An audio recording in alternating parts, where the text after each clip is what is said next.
100 million से ज्यादा registered users, 16 million से ज्यादा एक्टिव डेली यूजर्स, ये बनाते हैं BGMI को इंडिया का सबसे पॉपुलर मोबाइल गेम। क्राफ्टन ने भारत में PUBG मोबाइल पर बैन लगने के बाद BGMI लॉन्च किया। इसका एम PUBG मोबाइल की लेगेसी को इनकैश करना और कई लोगों के करियर को आगे बढ़ाते हुए देश में एक ई स्पोर्ट्स इकोसिस्टम क्रिएट करने में गेम ने जो प्रोग्रेस की उसको कंटिन्यू रखना था और BGMI ने वैसा किया भी। जुलाई के लास्ट में गवर्नमेंट के इस पर बैन लगाने तक ये काफी बज़ क्रिएट करता रहा और इस बज़ का रिजल्ट था कि BGMI मास्टर सीरीज 2022 टीवी पर लाइव टेलीकास्ट होने वाला इंडिया का पहला ई स्पोर्ट्स इवेंट बन गया। क्या रीजन रहे कि इतना पॉपुलर गेम इंडिया में बैन हो गया और किसी ऐप या गेम पर बैन लगा देना कितना सही है और कितना गलत, ये वीडियो के एंड तक आप खुद डिसाइड कीजिएगा। तो बिना कोई भी टाइम वेस्ट किए लेट्स गेट स्टार्टेड।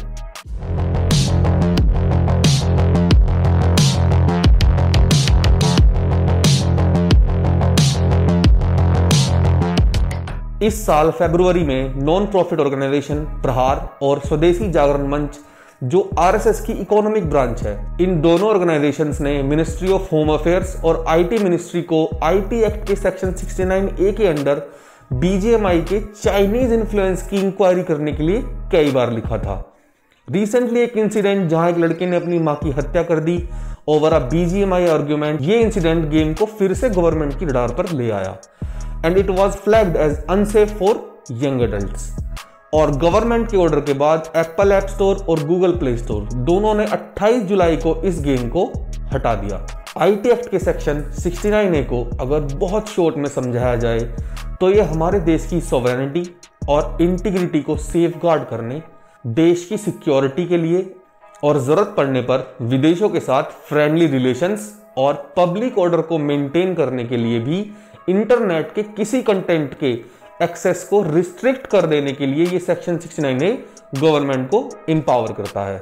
सबसे पहला रीजन जो इस गेम को इतना स्क्रूटनी में रखता है वो है गेम यूजर्स के लिए उनकी प्राइवेसी को लेकर के कंसर्न, जो कंसर्न PUBG के वक्त भी था और इसका BGMI के फॉर्म में हुई रीब्रांडिंग के वक्त भी उठता है। वो ये कि BGMI asked for a lot of permissions और इन सभी परमिशंस का मिसयूज भी किया जा सकता है। सेव किया गया यूजर का data it can be utilize for location monitoring, network harm और डाटा कॉम्प्रोमाइज होने पर माइक्रोफोन एंड कैमरा सर्वेलेंस के चांसेस भी काफी हैं।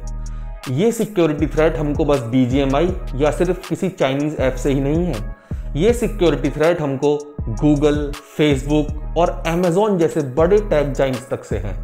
इंडिया में स्ट्रिक्ट डाटा प्रोटेक्शन लॉ जैसे कि यूरोपियन यूनियन का GDPR, कैलिफोर्निया का CCPA और चाइना का PIPL अब एक नेसेसिटी है। ऑलमोस्ट हर बड़ा देश पर्सनल डेटा की प्राइवेसी को प्रोटेक्ट कर रहा है और हमको भी अपने हर सिटीजन की प्राइवेसी को सेफगार्ड करना चाहिए।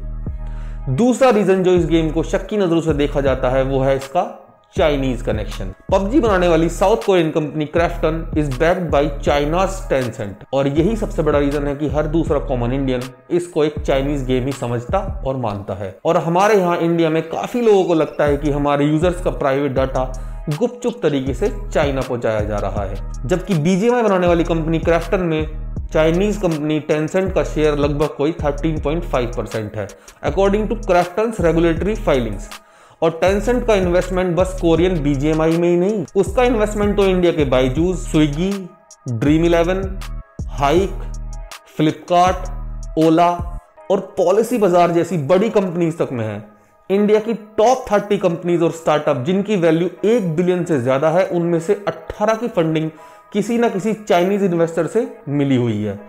तो आप लोग ही कमेंट सेक्शन में बताओ कि क्या इंडियन कंपनीज को भी बैन कर देना चाहिए या फिर इंडियन गवर्नमेंट को उसके सिटीजन्स को ध्यान में रखते हुए एक सेफ और बेटर पॉलिसी बनानी चाहिए जिससे ये थ्रेट्स कम हो और इंडियन यूजर्स की प्राइवेट इंफॉर्मेशन बाहर जाने का खतरा मिनिमम हो। And you will be amazed to know कि पिछले साल क्राफ्टन ने इन्वेस्ट किए हैं नियरली $100 मिलियन इंडिया में एक healthy gaming startup ecosystem create करने के लिए और local video games, e sports और इंटरटेनमेंट स्टार्टअप्स को और भी बेहतर बनाने के लिए इन पैसों को इन्वेस्ट किया गया था जिससे कि इंडियन गेमिंग को ज्यादा सेफ बनाया जा सके। तीसरा, और one of the most important reason है BGMI की लत, जो टीनेजर्स को बहुत जल्दी अपना शिकार बना लेती है। और ये वाकई में सबसे बड़ा पॉइंट है कंसर्न होने का, जिसके ऊपर सीरियसली सोचे जाने की ज़रूरत है। गेम्स की लत और पैशन के लिए खेलने के बीच हमेशा एक फाइन मार्जिन होता है। बैटल रॉयल गेम्स की पॉपुलैरिटी की शुरुआत से ही हमारे सामने कुछ ऐसे एग्जाम्पल आए हैं जहां यंगस्टर्स इन गेम्स को खेलने के लिए काफ़ी एक्सट्रीम तक जा रहे हैं। इसलिए वीडियो गेमिंग का एडिक्शन हाल ही के दिनों में सबसे ज़्यादा डिस्कस्ड इशू में से एक बन गया है। उत्तर प्रदेश में एक इंसिडेंट हुआ जहां एक माइनर लड़के ने अपनी मां की सिर्फ इसलिए गोली मारकर हत्या कर दी क्योंकि उसकी मां ने लड़के को गेम खेलने से मना किया। हमने देखा है कि एक और माइनर लड़की की BGMI खेलने की लत की कीमत उसके माता पिता को 19 लाख रुपीस खोने के बाद चुकानी पड़ी। एक और इंसिडेंट हुआ जहां एक 13 साल के लड़के को जब उसके फादर ने BGMI खेलने से रोका तो उसने सुसाइड कर ली। मोहाली के एक टीनेजर ने इन गेम आइटम्स के लिए 2 लाख से भी ज्यादा रुपए चोरी कर लिए। ये सभी इंसिडेंट बताते हैं कि किसी भी गेम का एडिक्शन कितना खतरनाक हो सकता है। ऐसे कई एग्जाम्पल हैं जिन्हें एक साथ रखा जा सकता है और ये बहुत सारे क्वेश्चंस भी रेज करता है। इस टाइप के इंसिडेंट्स को आगे होने से रोकने के लिए पेरेंट्स और गार्जियंस को बच्चों से बात करने की जरूरत है। बच्चे कब और कितना इन गेम्स को खेल रहे हैं ये भी मॉनिटर करना बहुत इंपॉर्टेंट है। और यही नहीं, वर्चुअल और रियल वर्ल्ड में डिफरेंस बच्चों को सिखाएं, ये भी इक्वली इंपॉर्टेंट है।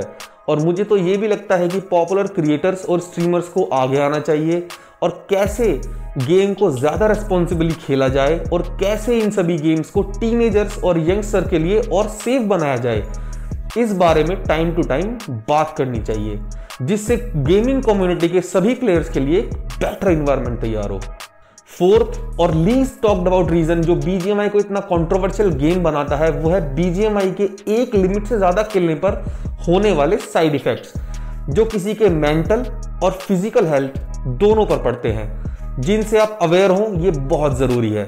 और ये सभी मैं अपने पर्सनल एक्सपीरियंस से आप लोगों को बता रहा हूं। मैंने ये सब खुद के साथ फील किया है।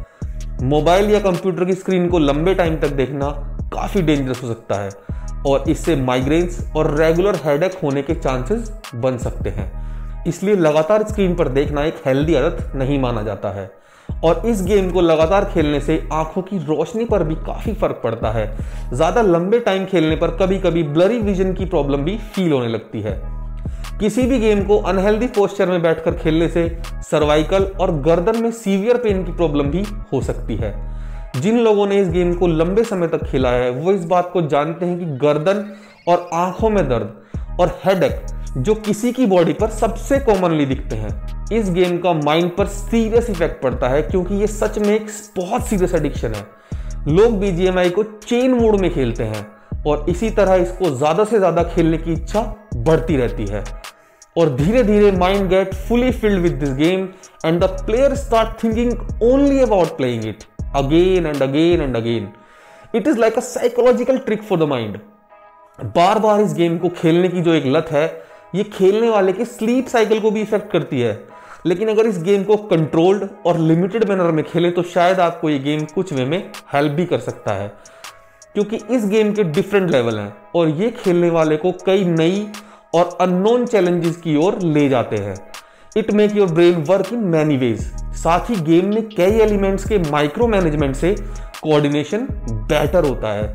एक टीम गेम होने के कारण उन लोगों के साथ कैसे एडजस्ट करना है जिन्हें आप नहीं जानते, ये भी आप इस गेम में सीख सकते हैं। ये फैक्टर हैं जिनके लिए आप खेल सकते हैं इस गेम को, लेकिन एक सर्टेन एक्सटेंट तक और बहुत कंट्रोल्ड एनवायरनमेंट में। तो आप लोग खुद डिसाइड कीजिए कि BGMI को बैन करना सही डिसीजन है या फिर इस गेम को सेलेक्टिवली टारगेट किया जा रहा है। अपनी राय कमेंट सेक्शन में जरूर बताएं। और अगर ये वीडियो आपको पसंद आई हो तो वीडियो को लाइक और अपने दोस्तों के साथ शेयर करना ना भूलें। और ऐसे ही इंटरेस्टिंग वीडियोस के लिए हमारे चैनल को सब्सक्राइब करके बेल आइकन प्रेस कर दें।